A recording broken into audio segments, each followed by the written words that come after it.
in the feeding of the 5,000, just think about the small boy. He was the one who had the resources. But something had to help him recognise that he had the resources. Someone called forth those resources. Now that is what we've got to get better at in the church. It's about saying, you have the resources.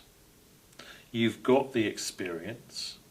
What we need to help to give you is a framework in which to put the understanding you already have. This is not about acquiring new knowledge. It's about acquiring a language to understand what you've already experienced. We haven't connected our experience with that reality. And then we haven't said, actually, we do have some answers to that. We do have a framework of faith. If we go back into the stories, we see that from a person becoming aware of their resources and offering those resources, I mean, it must have been I often think of that small boy. It must have been a terrifying moment. I mean, these small children, as we know, were not highly regarded, just as women weren't highly regarded at the time. You know, there were these 5,000 people, probably mostly men, were all gathered on this hillside, and this one boy suddenly looking around thinking, am I going to tell them I've got this stuff?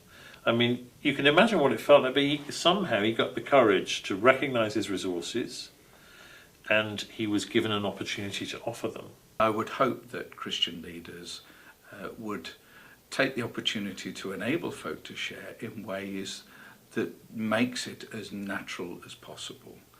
And I think any training about one's faith is about enabling people to actually own the faith for themselves, rather than to be able to, as it were, regurgitate somebody else's words.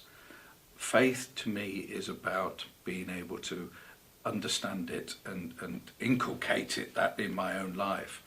And therefore I think there is an increasing responsibility on all of us as Christians to be able to enable others to own the faith for themselves. So it's a training, I think, of any sharing an understanding of faith, that it should be very much an integrated approach. Often when we have questions about our faith, we will need to turn to the Bible for answers.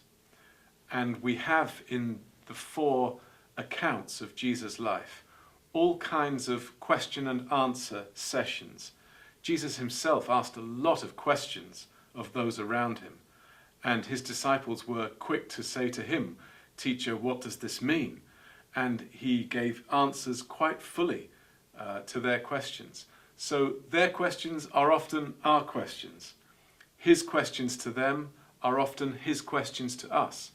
And we will be well equipped in life if we can look at the Bible account of these interactions and benefit from them today. For those who are fearful, who lacks the confidence to speak out about their faith, we have to start small, I guess. We can't just sort of get them from A to Z. And what we need is a forum where those people can begin to share, what does my faith mean to me? Because ultimately, if it is just something in a book that we pick up, that we open up one day per week, close again, it's going to mean very little. If it is a faith that belonged to our grandparents and we have not internalized it for ourselves, it's going to mean very little. Many people are not confident to speak about their faith, even for a short period of time. And I have a great sympathy for that, but that doesn't mean that we shouldn't overcome some of the challenges and learn to be able to communicate our faith. The best way to practice doing that is probably one-to-one in a secure environment where you're not feeling threatened, and become at ease with expressing what you believe with somebody who you know well.